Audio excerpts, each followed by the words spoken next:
বিসমিল্লাহিররহমানিররহিম। প্রিয় শিক্ষার্থী বন্ধুরা, আসসালামু আলাইকুম ওয়া রাহমাতুল্লাহি ওয়া বারাকাতুহু। ইংলিশ অ্যাডভাইস পরিবারের পক্ষ থেকে আরেকটি নতুন ক্লাসে সবাইকে স্বাগত। শিক্ষার্থী বন্ধুরা, আজকে আমরা একটা ইম্পর্টেন্ট টপিক নিয়ে আলোচনা করব। আজকে আমরা আলোচনা করব ন্যারেশন নিয়ে। আজকের টপিকটি এসএসসি, এইচএসসি এবং দাখিল আলিম প্রতি ক্লাসের জন্য ভীষণ ইম্পর্টেন্ট। আমাদের একাডেমিক ইংলিশের জন্য এই টপিকটি ইম্পর্টেন্ট। শিক্ষার্থী বন্ধুরা, ন্যারেশনের কোন কোন জায়গাগুলো আমরা ফলো করব এবং কোন কোন বিষয়টিকে ফোকাসে রাখতে পারলে আমরা সহজে কাঙ্ক্ষিত নাম্বার পেতে পারি, সেই বিষয়গুলো নিয়ে আমরা আলোচনা করব। আজকে আমরা 2023 এইচএসসি পরীক্ষা, যে ঢাকা বোর্ডের যে প্রশ্নটি ছিল, সেই ঢাকা বোর্ডের 23-এর প্রশ্নটি নিয়ে কথা বলব। প্রশ্নটি ছিল, where will you get admission after your HSC examination? Do you have any choice? Said the teacher to Susmita. So sir সুস্মিতাকে প্রশ্ন করেছিলেন। সো ন্যারেশনের জন্য আমরা ফার্স্ট অফ অল যে জিনিসটি খেয়াল রাখবো সেটি হচ্ছে বক্তা এবং শ্রোতাকে খুঁজে পাওয়ার চেষ্টা করব। সো এখানে আমরা জানি ইনভার্টেড কমার মধ্যে যেটি থাকবে সেটি হচ্ছে রিপোর্টেড স্পিচ। ইনভার্টেড কমার বাইরে যেটি থাকছে সেখানে স্পিকার অ্যান্ড লিসনার। সো শিক্ষার্থী বন্ধুরা, এ বাক্যে স্পিকারকে আমরা কি পাচ্ছি? প্রথম বাক্যের স্পিকার হচ্ছে দ্য টিচার, লিসনার হচ্ছে সুস্মিতা। সো আমরা প্রথমে বক্তা এবং শ্রোতাকে ন্যারেশনের ডিরেক্ট থেকে ইনডিরেক্ট স্পিচে রূপান্তর করার সময় আমরা প্রথমে নিয়ে আসার চেষ্টা করব। তাহলে বাক্যটি হবে দ্য টিচার। এরপরে ইম্পর্টেন্ট জায়গাটা হচ্ছে, এটাকে আমরা বলছি রিপোর্টিং ভার্ব। শিক্ষার্থী বন্ধুরা, রিপোর্টিং ভার্ব পরিবর্তন হচ্ছে number 1 step. So reporting verb পরিবর্তন করার ক্ষেত্রে আমরা যেটি খেয়াল করব, বাক্যটি যদি অ্যাসার্টিভ হয় তাহলে সেইড অথবা টোল্ড, এরপরে শেষ শুরু হবে দ্যাট দিয়ে, ইনভার্টেড কমাটা উঠে যাবে। বাক্যটি যদি ইন্টারোগেটিভ হয়, যেমন এই বাক্যটি আছে, আফটার ইউর এইচএসসি এক্সামিনেশন, প্রশ্নবোধক চিহ্ন, ইন্টারোগেটিভ। সো ইন্টারোগেটিভ হলে আমরা কি করব? আস্কড অথবা আস্ক, এবং বাক্যের শেষে শুরু হবে ইফ অথবা হোয়াট, হোয়েন, হাউ, হুইচ দিয়ে। বাক্যটি যদি ইম্পারেটিভ হতো, যেমন অর্ডার করা হতো, অনুরোধ করা হতো, তাহলে অর্ডার্ড, রিকোয়েস্ট অথবা অ্যাডভাইসড আমরা লিখতে পারতাম। এরপরে দ্যাট দিয়ে নতুন বাক্য শুরু হবে টু দিয়ে। বাক্যটি যদি অপটেটিভ হয়, অপটেটিভ যে বাক্য দ্বারা আমরা কি করতে পারি? মূলত প্রার্থনা করি, মে আল্লাহ ব্লেস ইউ। সো উইশ অথবা প্রে, এরপরে আমরা দ্যাট দিয়ে শুরু করতে পারি। এরপরে বাক্যটি যদি এক্সক্লেমেটরি হয়, এক্সক্লেমেটরি যে বাক্যটির দ্বারা বিস্ময় প্রকাশ করা হবে, সেটি হলে আমরা মূলত এক্সক্লাইমড অথবা এক্সক্লাইমড উইথ জয় অথবা সরো, তারপরে দ্যাট দিয়ে শুরু করতে পারতাম। So number 1 stage. Number 2, very important, change of person. So আমরা যদি একটি ছোট্ট ডায়াগ্রাম দেখি, চেঞ্জ অফ পারসনটা কীভাবে হবে আমরা জানি, ফার্স্ট পারসন, সেকেন্ড পারসন এবং থার্ড পারসন। স্টেপ 2তে পারসন চেঞ্জের ক্ষেত্রে আই, মি, মাই এই প্রোনাউনগুলোর 3টি ফর্ম আছে, subjective, objective and possessive. So first person যখনই পাবো আমরা, পরিবর্তন হবে সাবজেক্টের সাথে। সেকেন্ড পারসন ইউ এবং ইয়োর যখনই থাকবে, পরিবর্তন হবে অবজেক্টের সাথে। হি অথবা শি, ছেলেদের ক্ষেত্রে আমরা জানি ছেলে মানুষকে বোঝালে হি হবে, মেয়েদের ক্ষেত্রে শি, অবজেক্ট হচ্ছে হিম অথবা হার, পজেসিভ হচ্ছে হিস অথবা হার। সো এই পরিবর্তনগুলো আমরা খেয়াল করব। মোস্ট ইম্পর্টেন্ট পার্ট যেটি হচ্ছে, সেটি আমরা ফার্স্ট পারসনকে সাবজেক্টের সাথে পরিবর্তন করব, সেকেন্ড পারসনের পুরো কলামটি পরিবর্তন করব অবজেক্টের সাথে। এইটুকু। স্টেপ 3, শিক্ষার্থী বন্ধুরা, ইম্পর্টেন্ট জায়গা হচ্ছে আমাদের চেঞ্জ অফ টেন্স। টেন্স পরিবর্তনের ক্ষেত্রে প্রথমে প্রেজেন্ট টেন্স থাকলে পাস্ট টেন্সে রূপান্তর করব। যদি কোনো বাক্যে মে, মাইট, ক্যান, কুড, মে থাকে তাহলে মাইট, ক্যান থাকলে কুড, শ্যাল থাকলে শুড পরিবর্তন হবে। অ্যাম, ইজ, আর থাকলে ওয়াজ, এর রূপান্তর হয়ে যাবে টেন্স পরিবর্তনের পরে। হ্যাভ, হ্যাজ থাকলে হ্যাডে রূপান্তর করব। পাস্ট টেন্স থাকলে সরাসরি পাস্ট পারফেক্ট টেন্সে, যদি রিপোর্টিং ভার্বটি পাস্ট টেন্সে থাকে। সো শিক্ষার্থী বন্ধুরা, রিপোর্টিং ভার্বটি সাধারণত পাস্ট টেন্সে আমরা পেয়ে থাকি, সুতরাং এই টেন্স পরিবর্তনগুলো আমরা লক্ষ্য রাখবো। সো এই 3টি মেজর পরিবর্তন যদি আমরা খেয়াল রাখি, এরপরে ফিউ ওয়ার্ডস চেঞ্জ হতে পারে। ওয়ার্ডস কিছু, যেমন নাও থাকলে দেন, সো এটির পুরো পেজটি আমাদের English advice is a suggestion বইটি আছে, তার পাতাটি আমরা ডেসক্রিপশন বক্সে এবং ভিডিওতে অ্যাড করে দিচ্ছি। শিক্ষার্থী বন্ধুরা, তোমরা এই যে স্টেপ 1, স্টেপ 2 অ্যান্ড স্টেপ 3 এই তিনটি জাস্ট মাথায় রেখো, ইনশাআল্লাহ আমরা কাঙ্ক্ষিত নাম্বার পেয়ে যাব এবং সহজেই আমরা ডিরেক্ট থেকে ইনডিরেক্ট স্পিচে রূপান্তর করব। এবং সবচেয়ে ইম্পর্টেন্ট জায়গা হবে আমাদের প্র্যাকটিসগুলো কন্টিনিউ করা। সো আমরা প্রথমে পেয়েছিলাম এই বাক্যের বক্তা হচ্ছে দ্য টিচার। এরপরে বাক্যে যেহেতু ইন্টারোগেটিভ, তাহলে আমরা জানি ইন্টারোগেটিভের ক্ষেত্রে রিপোর্টিং ভার্ব হবে asked. So the teacher asked, কাকে প্রশ্ন করেছে? Susmita. The teacher asked Susmita. এরপরে এ বাক্যে যেহেতু WH ওয়ার্ড দিয়ে শুরু হয়েছে, তাহলে আমরা WH ওয়ার্ডটি বসাবো, আর ইফ বসাতে হবে না। সো হোয়ার।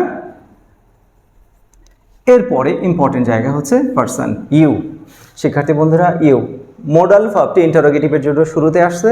আমরা খেয়াল করব বাক্য assertive, interrogative, imperative, optative, exclamatory, এই 5 প্রকারের যেই প্রকারই হোক না কেন, আমরা যখন ইনডিরেক্ট ন্যারেশনে যাব বাক্যগুলো সবগুলোই অ্যাসার্টিভ হতে হবে। আমি আবার রিপিট করছি, বাক্য assertive, interrogative, imperative, exclamatory, optative যেই রকমই হোক না কেন, ইনডিরেক্ট ন্যারেশন করার সময় প্রত্যেকটা বাক্যকেই আমাদের অ্যাসার্টিভে রূপান্তর করতে হবে। সুতরাং এখানে উইলটি আসছে, যে কেন এসেছে উইলটি?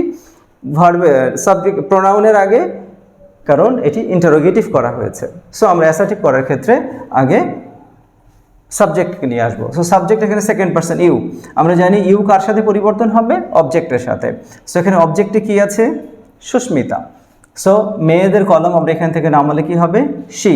তাহলে হোয়ার শি। এরপরে মোডাল আছে, আমরা জানি শ্যাল উইল থাকলে শুড অথবা উড হবে। So where she would get admission. After, এরপরে আবার আছে ইয়োর এইচএসসি এক্সামিনেশন। সো আবার আছে ইয়োর। শিক্ষার্থী বন্ধুরা, ইয়োর আমরা জানি পজেসিভ, আবারও সেটা পরিবর্তন হবে কার সাথে? অবজেক্টের সাথে। আমাদের এখানে অবজেক্ট আমরা পেয়েছি কাকে? Susmita. So third person, Susmita third person. So এই থার্ড পারসনের কলামে চলে আসবে এবং ইয়োর থেকে নেমে সরাসরি হবে হার, কারণ এগুলো পজেসিভ, পজেসিভের কলামে ওঠানামা করবে।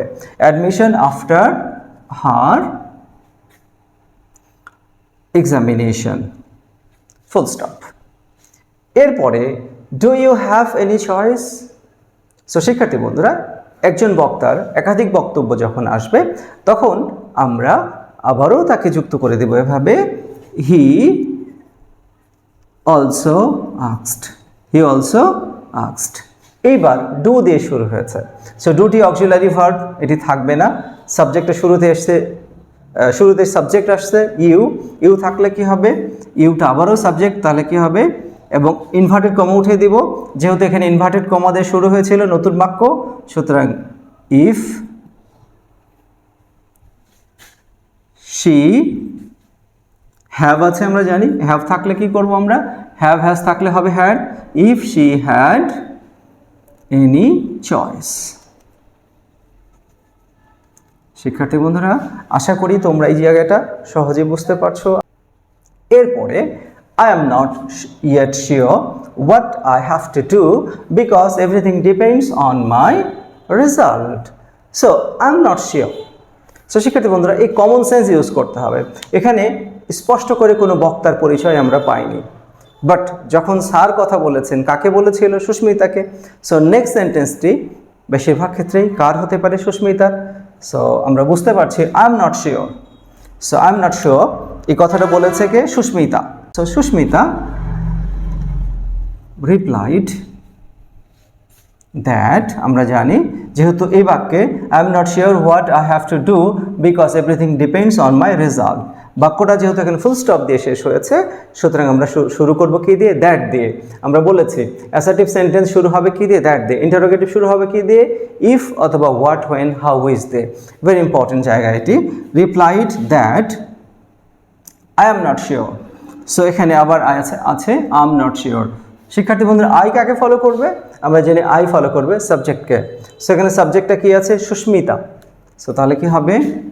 আই চলে আসবে। মেয়ে যেহেতু সুস্মিতা, তাহলে কি হবে? She. replied that she am is are থাকলে আমরা কি বলেছি am is are থাকলে was were past tense এ রূপান্তর হয়ে যাবে so she wasn't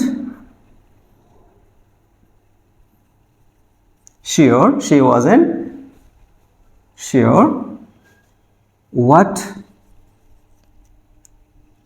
I আবারও আছে I so I কাকে ফলো করবে সাবজেক্টকে so what she আবারও আছে have so have থাকলে আমরা কি করব have থাকলে আমরা have as থাকলে করব had so what she had to do because everything depends on আবারও আছে pronoun my so my আমরা জানি my কাকে ফলো করবে সাবজেক্টকে সো এখানে সাবজেক্ট কে আছে সুস্মিতা মেয়ে মানুষ সো একজন মেয়ের কলামে কি আছে her so everything depends on her result শেষ বাক্যটি হচ্ছে you should have a choice be positive and optimistic এই বাক্যটি কার এই বাক্যটি হচ্ছে টিচার সো দ্য টিচার আমরা অ্যাডভাইসড হার অথবা encouraged or encouraged her to have a